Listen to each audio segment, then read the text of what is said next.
In this Eternal Return video, we're going to be watching Parrotfish, an immortal ranked Nadine player, use her to shred his opponents on ladder. Taking so much damage off each auto, has to back off. Now Barbara doing damage with the E, but gets sniped down by the Q. Here's the build and the ID. Guys, if you enjoyed the video, please consider subscribing.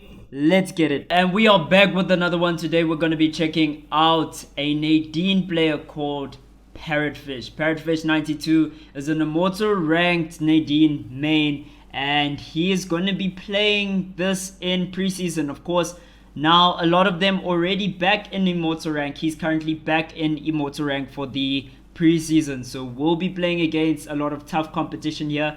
He's going to be building an item called Ballista. Ballista is this crazy item. It gives you 115 attack power, it gives you 8% skill amp, but it actually takes away 8% attack speed. So very interesting item there. And before he gets that, he's just gonna have to build another crossbow. I wonder whether he's gonna aggress the Aya. Decides to leave the Aya alone. I know that Nadine right now in the meta, very scary to meet a Nadine early on, and finishes the Ballista. Aya could be in trouble here if Aya doesn't get out of range soon, and she uses her E really well, gets out of range, and that's good enough to escape the Nadine. Nadine, a very scary early game killer. Other characters who can pull off that game style. Barbara, the new character, she can do it. I'm just struggling to think now who else on the costs can really like wreck you. But I know Nadine and Barbara, very scary early killers. You want to be running away from them at the start of the game.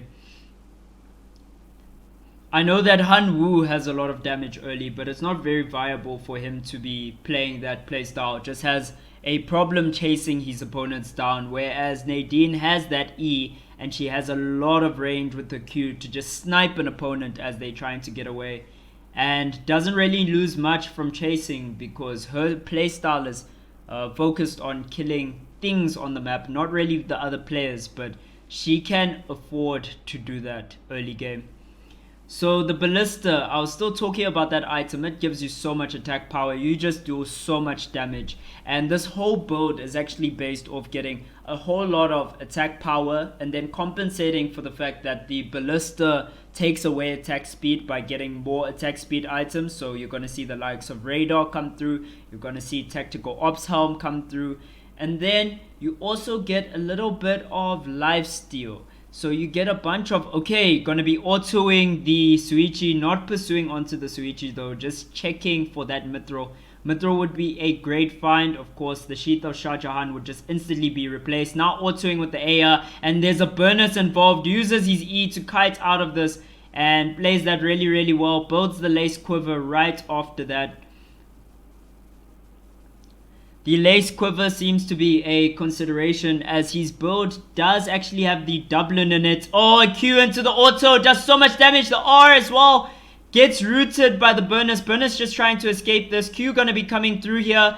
Q not landing, and the E gonna be used to try and pursue onto the Burnus. Now Barbara here, a real threat, and Nadine gonna have to walk away there. A lot of the newer cast of characters right here, and Barbara trying to get aggressive but taking so much damage off each auto, has to back off. Now Barbara doing damage with the E but gets sniped down by the Q, and that's going to be the first kill coming through for Parrotfish 92. Plays that really well. And 2 items that he needs dropping from this wild dog. What are the odds? And going to be able to get those sneakers. Of course, those sneakers looking to be built into boots, combat boots, and then finally the feather boots for the ridiculous movement speed and attack speed. Really great item for both of those stats. What's interesting is we don't see him building healing reduction. That hasn't really been focused on. What will be scary though is if he decides to go for D Dobok. I don't think he's decided to go for it. Guys, just thought I'd mention the skill order on Nadine is currently your Q first, then your passive, then you get your W, and then finally your E. And the route that you follow is your hotel to pond to hospital to archery and then to school. So after this he's gonna have one more region, but you would be able to see this from the gameplay. I do kind of mention it every game, but I just thought I would not mention it this game. He does have the materials to make a bracer here, and quite interesting that he does have the bandage and the leather to make that bracer. The reason why I say interesting is because auto arms is an item that we are starting to see on Nadine. Huge attack power and defense stats, dodges out on both the Q and the bow and the weapon skill from the other Nadine there. And just going to be walking through this region now, very chilled, not looking for too much combat yet, just looking to farm up the rest of the map and stack that passive up, which he's doing pretty well. Gonna activate the CCTV console. There is a Suichi and a Jackie in the region. He activates it as the timer allows. Suichi just wants him, and Suichi's level 10. He's got to run from this. Does have the weapon skill to kind of kite this. Uses his E, dodges out on the Suichi Q, and that's going to be enough, I think. And Suichi walks into the W and eats a Q for that. Still has his weapon skill. And now Jackie jumping onto Aya here. But Suichi going to be messing up any chance of a third party. Jackie now going on to the Nadine. And this is going to be very complex. All three of them in a fight. And Suichi turning this onto Nadine again. And she has her E up. Parrotfish just able to kite that after doing a little bit of damage onto the Suichi there. Jackie not going to be getting any of the kills. Actually wants to disengage from that. None of them dying at the end of that. And he's back to just looking for the gems that he needs to get the Imperial Crown down. And he's also going to need to find feathers at some point to get the combat boots. So far just happy with the Maverick runners. Okay, finds the gemstones here. That's really big. Imperial Crown going to be coming through. And feather boots very far away, I must say. He's also got to find oil. Oil he will be able to find in Uptown. So he will be able to get that oil cloth done so that he can get the boots, then the combat boots, then finally the feather boots. Which is why I think the Maverick runners are such a good consideration here, and actually manages to get oil really quickly. Their combat boots going to be coming through. Schrodinger's box opted into overlaced quiver, never saw that coming. Health and skill amp from the Schrodingers there. And this wild dog won't be here much longer, just going to be sent to the afterlife of Lumia Island, or the genetic lab where they take the dogs and then they respawn them on the map. Not sure how it works yet. Oh man, we need the lore videos. Like, I'm really excited. I think if you saw the Skyrim video, you will tell that I do want to branch out my content a little bit more. I want to be making a new kind of content. Just these videos have been sticking so much. It's been such a crazy month in terms of March. We're now in April though, and I'm just really excited to do something new for you guys as well. So I will be working on new content in the works. And he dumps the Schrodinger's box, now taking the lace quiver again, opting for it. And autos and the Q onto the Aya, uses his E to kite that out and destroys the Aya. Aya, no chance of playing that correctly there. She was just caught in the wrong situation. Now Tree of Life going to be coming through. Ooh, considers the Cabana. Oh, radar. Okay. Radar and Cabana both being considered. Radar actually taken. Cabana won't be taken. The magazine will be taken. Sheath dropped. And the magazine used for more defensive stats, since the radar providing so much on the offensive side. Also able to just get a lot of food items here. Really found the right time to get both of those corpses there. Just gonna be sniping that dog. Literally one-shots it. Does so much damage with these Q right now. And where does he roam now? Goes to Alley. Okay, so Alley, we're going to be taking bears and everything actually. bears and wolves, I think, are the main priority here. We'll have to see which ones he parts to first. He's parting away from the second wolves, so I'm guessing he's going towards the bear here. Oh, meteorites. Okay, I cannot read on the left to see what is meteorite and what is not. So does manage to find the meteorite here, and 4 score going to be built. But for what? Okay, so 4 score on Nadine. Just gonna be trying to find mithril as well. Finds a motor, 2 motors. Bad luck not finding the bear here. 4 score on Nadine. It's very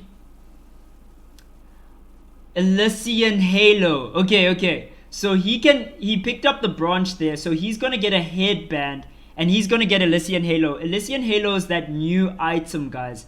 It gives you 30 attack. No, sorry, it gives you 40 attack power, 30 defense, and it's just a very, very powerful item. I called it the auto arms of head items, and it's being built on a lot of characters here. And he manages to find the headband. Elysian Halo coming through instantly there. He didn't even give it a second thought, and he's going to be doing so much damage just off that now, and also has just good defensive stats from that as well. The radar really allows you to do this, the radar feather boots combo, because you've got so much attack speed just off those 2 items that you can just now stack attack power. I mean, if we think about it, he's getting such huge attack power stats from both the ballista autos onto the Jackie, and we can see how much damage he's dealing. The E into the R, and Jackie has no chance here. She's going to get blown up. Weapon skill, autos, and that's a dead serial killer on the ground. And does he take... I don't think he takes the tactical ops, but finds another 4 score here. You know, Boots of Hermes could be a consideration. There is a world where he does try and get another crossbow and build the Sharenga. Whenever I hear that item, the Sharenga, I just think of Sharingan from Naruto. But actually, the Sharenga is a crossbow. Now, this crossbow gives you 140 attack power, and it increases your vision range by a little bit. Okay, goes back and gets the Moonstone Pendant from more attack power here coming through from the Jackie's corpse. So more attack power and lifesteal now on him. And he's got the EOD suit. He's maintaining that EOD suit. Just wants that defensive item. Zahir killing Wick. And Zahir gonna be able to get a few items off of that Wick as well. And Lennox just activating the console, kiting away, and now Parrotfish manages to get his 2nd mastery point in terms of his weapon skill.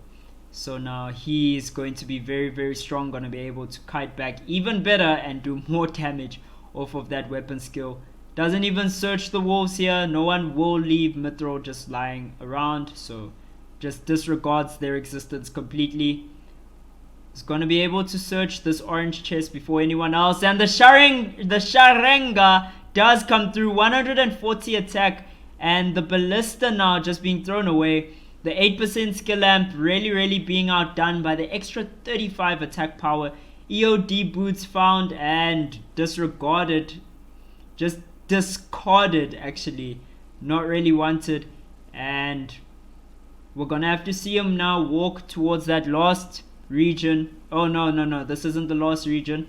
I think still 3 regions open at this current moment.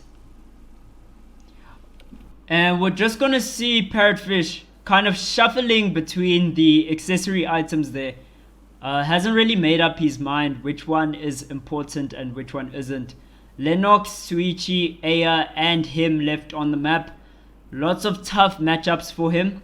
I think Lennox is the best 1v1 that he can get. Suichi will be a problem. Very difficult 1v1.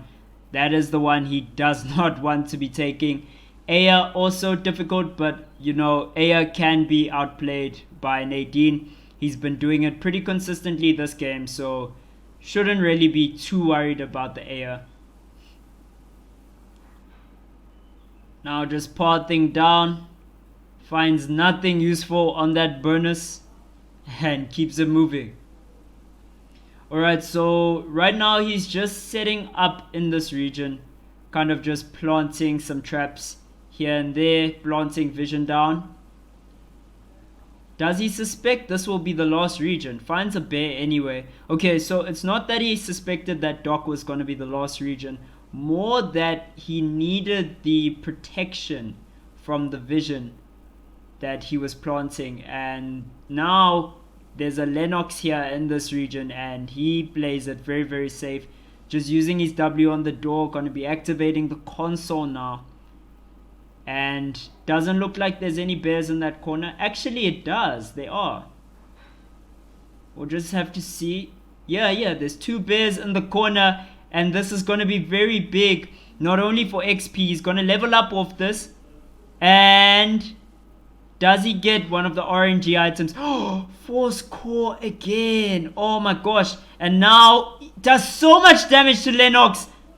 Lennox trying to ult, uses her E, but it's just not enough. Q coming through and snipes the Lennox down. What a game coming through from this Nadine. He's got so many force cores right now. I don't even see what he could possibly even do with the 2 force cores that he's got right now. We'll just have to see if there's any items that he could actually get. Oh, Suichi got the kill onto the Aya. So this is going to be a 1 versus 1 with the Suichi. This is what I was saying is going to be a very, very hard 1 versus 1. Parrotfish is going to have to play this out of his mind. And this will be our last region as well. The factory.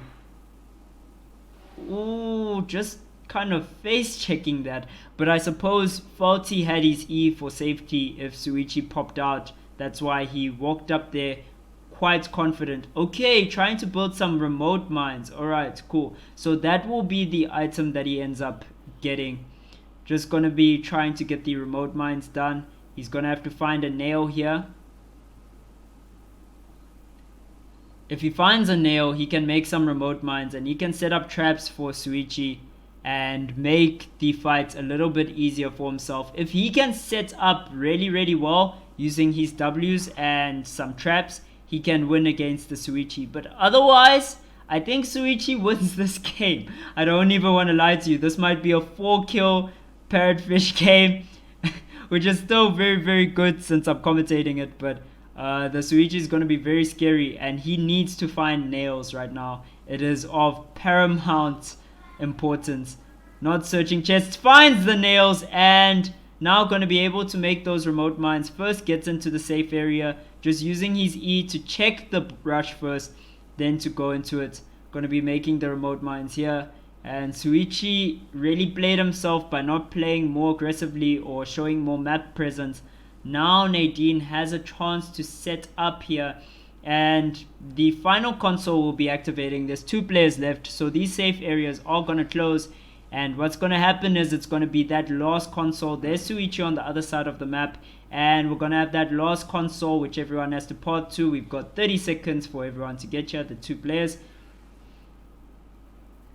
I'm a real big fan of the new changes. We're going to see the traps being set up. And now Suichi just has to walk in and walk out to try and deactivate the traps. He's trying to jump on Parrotfish, but Parrotfish just has a lot of control. Maybe not enough. Suichi jumping on with his W, gets kited out with the D. So much damage from Parrotfish. Parrotfish going to be taking that down with the autos, and that's the win. Those items are so big on him right now, and he just snatches that away. Guys, I know I haven't done Nadine for a while, so I really hope you enjoyed this. This is your boy Lobbies World. I'm signing out.